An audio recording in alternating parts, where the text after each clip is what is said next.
Good day po and welcome po to my YouTube channel. In this episode, bali ang i-discuss ko po is regarding overdrive on and overdrive off. Ano po ang dapat nating gamitin pag nagda-drive tayo ng ating sasakyan. So ganito po, start lang po muna tayo sa overdrive off. Overdrive off, dito po sa shifting gear, hindi po na press ang button. Yung nasa pangalawa po, nasa baba na maliit. Okay? Pag press mo po yan,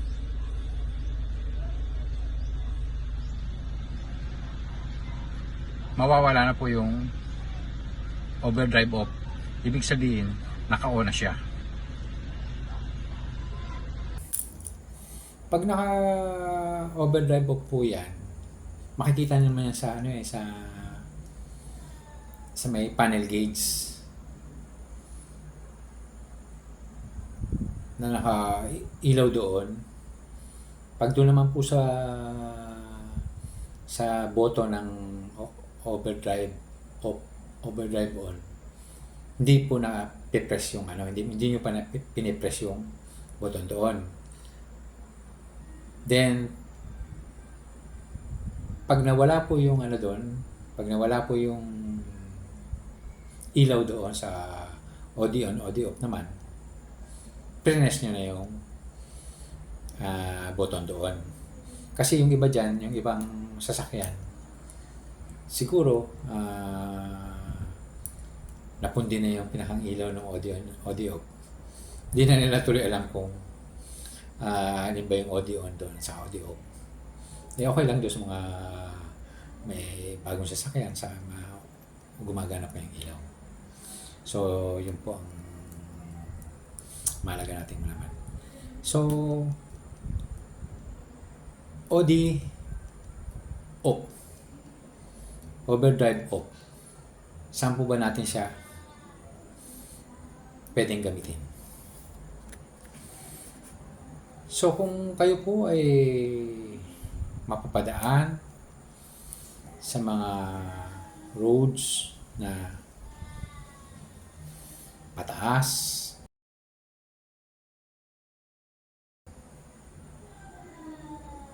then pababa,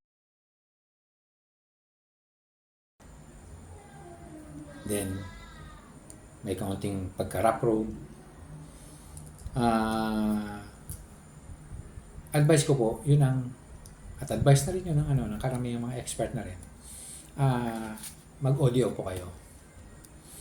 Kasi pag naka-audio ang inyong sasakyan, ang sasakyan nyo ay namamaximize nyo lang hanggang third gear. Tercera lamang po. So, for example, magdadaan ka punta ka ng Antipolo o kaya Baguio.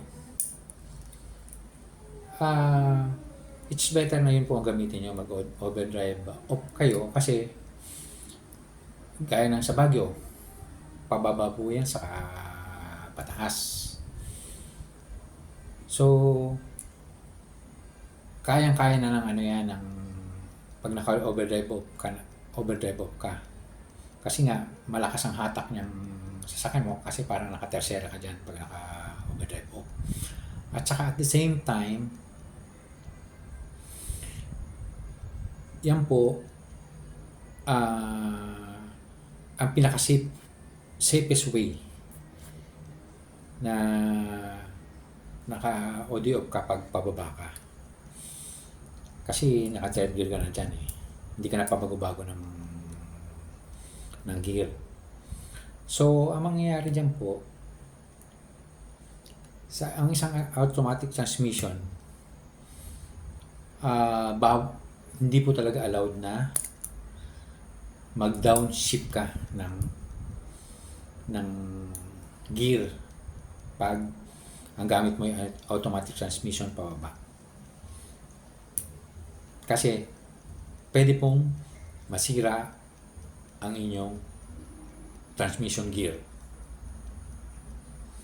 Ang transmission gear po kasi ng automatic transmission ay maninipis lamang.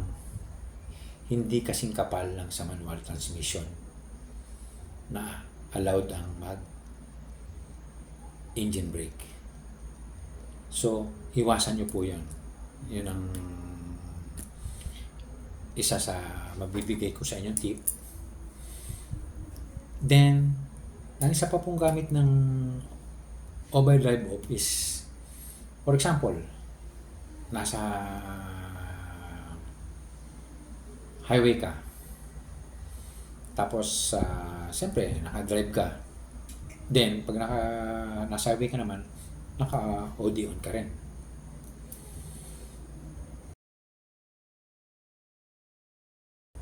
Pag overtake ka, para hindi ka mabitin, mag-OD off ka muna.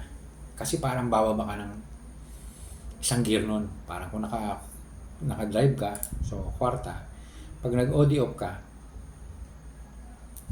parang nag-tercera ka, buwelo ka, overtake. After that, saka mo lang pindutin ulit yung overdrive on para ma-maximize ulit ng sasakyan mo yung speed niya.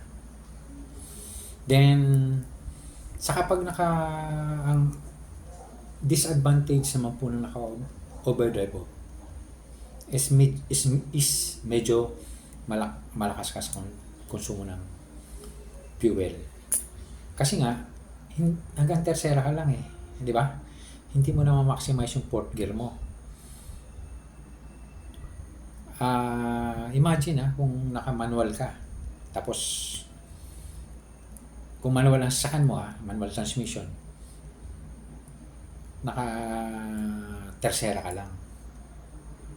May kwarta pa yan sa kakinta. So, kung sakali naman po na mangyari na yung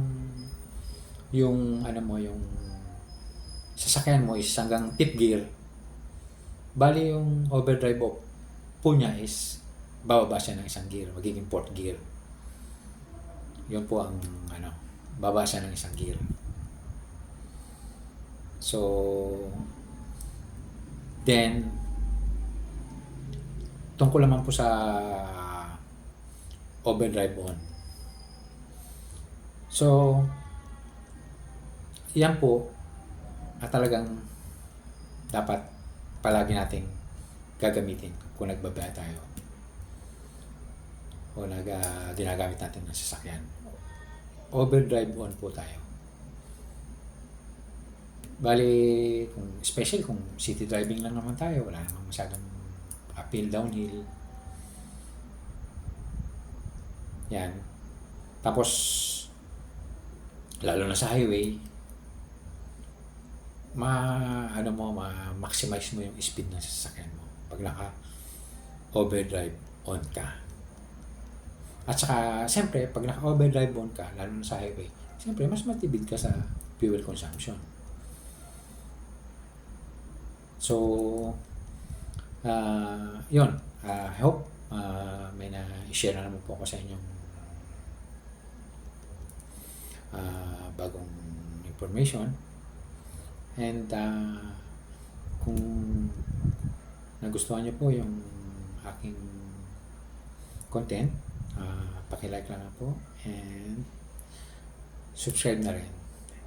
And please press the notification bell. Thank you po and God bless.